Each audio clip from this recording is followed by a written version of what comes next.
Hello students, welcome back to my channel. आज हम एक बहुत ही इम्पोर्टेंट और इंटरेस्टिंग कहानी पढ़ने वाले हैं जिसका नाम है काली आंधी। जैसे कि मैंने पहले ही बोला था, ये कहानी थोड़ी लंबी है, इसलिए हम इसे पार्ट पार्ट में पढ़ेंगे। तो आज के इस वीडियो में हम काली आंधी कहानी का पार्ट 1 समझेंगे, जहाँ से कहानी शुरू होती है और धीरे धीरे अपने मेन थीम तक पहुँचती है। तो चलो बिना टाइम वेस्ट किए स्टार्ट करते हैं। काली आंधी कहानी का एक्सप्लेनेशन। सबसे पहले थोड़ा सा शॉर्ट इंट्रोडक्शन देते हैं। काली आंधी कहानी के लेखक कमलेश्वर हैं, जो एक बहुत ही मशहूर हिंदी साहित्यकार थे। उन्होंने अपनी कहानियों के थ्रू समाज और राजनीति की सच्चाई को दिखाया है। इस कहानी में मेन कैरेक्टर्स हैं मालती जी, जो एक स्ट्रांग और एम्बिशियस महिला हैं, जग्गी बाबू, जो उनके पति हैं और एक इमोशनल और सीधे इंसान हैं, और लिली, उनकी बेटी। ए फ्लैट कहानी स्टार्ट होती है। कहानी में हमें एक होटल का सीन दिखाया जाता है, जहां जग्गी बाबू काफी समय से रहते हैं। होटल के अंदर का माहौल थोड़ा अजीब और चुप सा है, जैसे कोई अपनी दुनिया में खोया हो। जग्गी बाबू भी वहां एक अलग सी तन्हाई में जी रहे होते हैं। उनके कमरे में दो चीजें बहुत इंपॉर्टेंट हैं, एक डब्बा जिसमें उनकी बेटी लिली के खत हैं, और एक बैंड पड़ी हुई घड़ी जो रुक चुकी है, जैसे उनकी जिंदगी भी कहीं रुक सी गई हो। यहाँ से हमें पता चलता है कि जग्गी बाबू अपनी पुरानी यादों में जी रहे हैं। उनका प्रेजेंट उनके पस्त के बोझ से दब चुका है। ए फ्लैट धीरे धीरे कहानी हमें फ्लैशबैक में ले जाती है। हमें बताया जाता है कि जग्गी बाबू और मालती जी की शादी हुई थी और शुरू में सब कुछ नॉर्मल था, लेकिन मालती जी के अंदर एक अलग हाई एम्बिशन थी। वो कुछ बड़ा करना चाहती थी, सिर्फ एक घर की महिला बनके नहीं रहना चाहती थी। धीरे धीरे मालती जी राजनीति में एंटर करती हैं। शुरू में जग्गी बाबू उनका सपोर्ट करते हैं, लेकिन जैसे जैसे मालती जी राजनीति में आगे बढ़ती हैं, उनके और जग्गी बाबू के बीच दूरियां बढ़ने लगती हैं। कहानी में एक बहुत इंपॉर्टेंट पॉइंट आता है, जहां मालती जी के पिता का जिक्र होता है, जो खुद एक पॉलिटिशियन थे। उनकी मौत के बाद मालती जी उसी रास्ते पर चल पड़ती हैं। यहाँ से उनका पॉलिटिकल करियर और स्ट्रांग हो जाता है। ए फ्लैट कहानी का टोन चेंज होने लगता है। राजनीति की दुनिया को कहानी में एक काली आंधी के रूप में दिखाया गया है, एक ऐसी आंधी जो सब कुछ उड़ा देती है, रिश्ते, इमोशंस, इंसानियत, सब कुछ।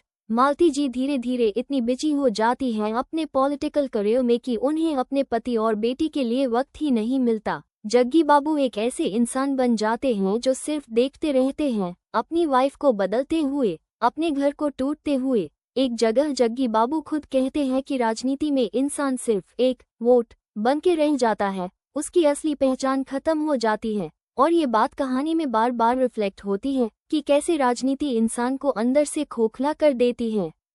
आगे कहानी में इलेक्शन का सीन आता है। मालती जी इलेक्शन लड़ती हैं और जग्गी बाबू उनके साथ कैंपेन में जाते हैं, लेकिन यहाँ भी जग्गी बाबू को सब कुछ फेक लगता है। लोगों से झूठ बोलना, उन्हें सपने दिखाना, उनका उस करना, ये सब उन्हें पसंद नहीं आता। फिर भी मालती जी इलेक्शन जीत जाती हैं। इलेक्शन जीतने के बाद उनकी पॉपुलैरिटी बढ़ जाती है, लेकिन उनका पर्सनल लाइफ और भी खराब हो जाता है।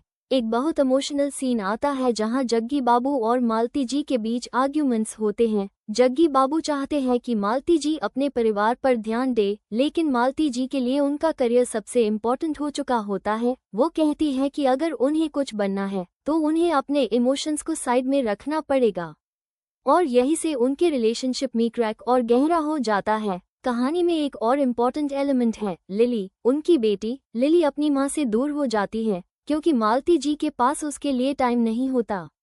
जग्गी बाबू ही उसका ख्याल रखते हैं, लेकिन वो भी इमोशनल तौर पर टूट चुके होते हैं। यहाँ कहानी एक बहुत गहरा मैसेज देती है कि सक्सेस के पीछे भागते हुए अगर इंसान अपने रिश्ते खो देता है तो वो सक्सेस अधूरी रह जाती है। ए फ्लैट कहानी में एक टर्निंग पॉइंट आता है। मालती जी एक ऑर्फनेज, अनाथ आश्रम बनवाती हैं, जहां वो स्पीच देती हैं और लोगों को इंस्पायर करती हैं।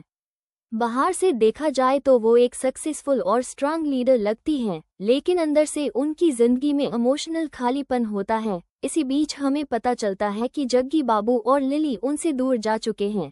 एक सीन में जग्गी बाबू लिली को लेकर ट्रेन में चले जाते हैं, और यहाँ कहानी एक सिंबॉलिक पॉइंट पर आती है। ट्रेन का मतलब है एक नई जर्नी, एक अलग रास्ता। मालती जी के पास सब कुछ है, पावर, नाम, फेम, लेकिन उनके पास उनका परिवार नहीं है। यहीं पर काली आंधी कहानी का पार्ट 1 हमें एक स्ट्रॉन्ग मैसेज देता है कि राजनीति और एम्बिशन की ये काली आंधी सिर्फ बाहर की दुनिया को नहीं बल्कि इंसान के पर्सनल लाइफ को भी हिला देती है। अगर इंसान बैलेंस नहीं बना पाता तो वो सब कुछ हार के भी जीत जाता है या जीत के भी हार जाता है। तो बच्चों, ये था काली आंधी कहानी का पार्ट 1 एक्सप्लेनेशन। नेक्स्ट पार्ट में हम देखेंगे कि आगे क्या होता है, क्या मालती जी अपनी गलती समझ पाती है या नहीं, और जग्गी बाबू और लिली की लाइफ किस डायरेक्शन में जाती है। अगर वीडियो पसंद आया हो तो लाइक करो, शेयर करो और चैनल को सब्सक्राइब करना मत भूलना। मिलते हैं नेक्स्ट पार्ट में, तब तक के लिए कीप लर्निंग।